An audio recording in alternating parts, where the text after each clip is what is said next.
line. I disagree with you. Buhari never said the same thing.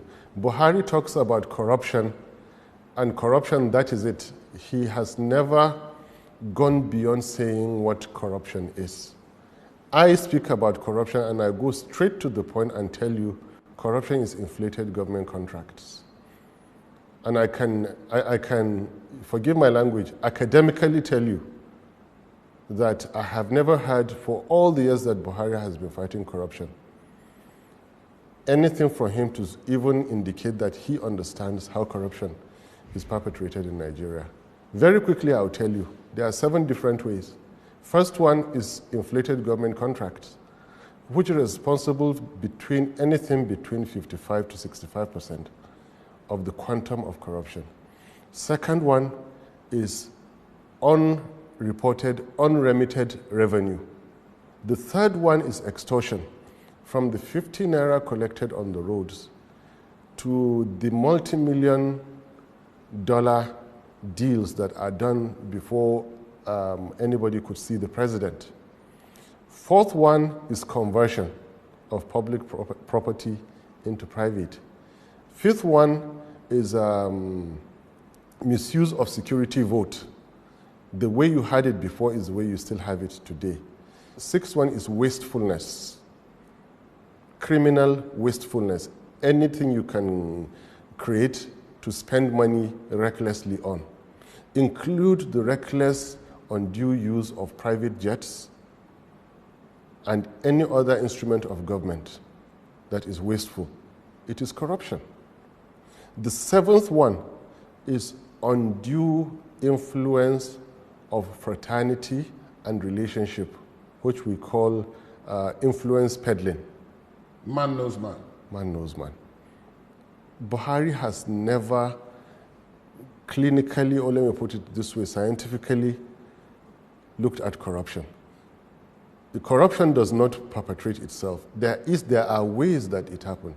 Now, out of these 7 areas I told you, some are administrative, some are legal. And you will be sad to find out that about 70% of the way corruption is done in Nigeria is simple administration. So what President Buhari said in the Eagle Square is mere rhetorics since 1984. Mere rhetorics. Buhari has never fought corruption till this moment. The way contracts were awarded in the PDP era in the last 16 years that the Fourth Republic started is still the same way that contracts are awarded today. But we have never had that. It does appear that the difference, I'm sorry to cut in, but Yeah. it does appear as if the difference is that there are visible efforts. People are being called to question, people are being investigated, people are being put on trial, some people have even been jailed. You are looking the wrong way, sir. You are looking the wrong way. And it is this typical kind of mentality that Buhari has harvested throughout his political career. Now, the mere fact of arresting somebody does not address the issue of corruption.